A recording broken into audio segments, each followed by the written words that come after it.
AP ప్రభుత్వం మరోసారి అంగన్వాడీలను చర్చలకు పిలిచింది. మధ్యాహ్నం 3 గంటలకు సెక్రటేరియట్లో గ్రూప్ ఆఫ్ మినిస్టర్తో చర్చలు జరపనున్నారు. ఈ సమావేశానికి అంగన్వాడీ వర్కర్ల కార్మిక సంఘాలు హాజరు కానున్నారు. ఇక ఇప్పటికే 32 రోజులుగా అంగన్వాడీలు సమ్మె చేస్తున్నారు. ప్రభుత్వంతో 5 సార్లు జరిగిన చర్చలు విఫలం కావడంతో మరోసారి చర్చలు జరపనున్నారు. సమస్యలు పరిష్కారం అయ్యే వరకు సమ్మె విరమించుకోమని అంగన్వాడీలు తేల్చి చెప్పారు.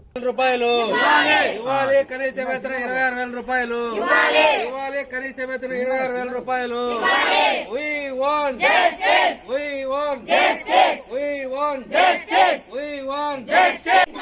అంగన్వాడీల ప్రభుత్వ ఉద్యోగులుగా అంగన్వాడీల ప్రభుత్వ ఉద్యోగులుగా అంగన్వాడీల ప్రభుత్వ ఉద్యోగులుగా అంగన్వాడీల ప్రభుత్వ ఉద్యోగులుగా We want justice. We want justice. We want justice. We want justice.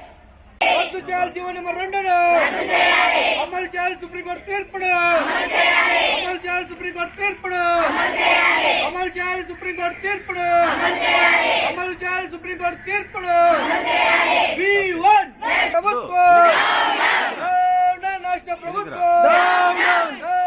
రాష్ట్ర ప్రభుత్వం We want justice. We want justice. We want justice. We want justice. రద్దు చేయాలి జీవన నెంబర్ 2ను రద్దు చేయాలి జీవన నెంబర్ 2ను రద్దు చేయాలి జీవన నెంబర్ 2ను రద్దు చేయాలి జీవన నెంబర్ 2ను రద్దు చేయాలి రాష్ట్ర ముఖ్యమంత్రి మాట ఇచ్చి మాట చెప్పిన రాష్ట్ర ముఖ్యమంత్రి ఇవ్వాలి 26,000 రూపాయలు కనీస వేతనం వెంటనే అమలు చేయాలి అంగన్వాడీ హక్కులు వెంటనే జిందాబాద్ జిందాబాద్ జిందాబాద్ జిందాబాద్ వర్ధిల్లాలి AP anganwadi and workers helpers union వర్ధిల్లాలి అంగన్వాడీ వర్కర్స్ అండ్